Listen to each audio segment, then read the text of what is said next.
إذ قال له ربه أسلم قال أسلمت لرب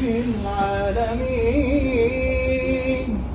ووصى بها إبراهيم بنيه ويعقوب يا بني إن الله اصطفى لكم الدين فلا تموتن إلا وأنتم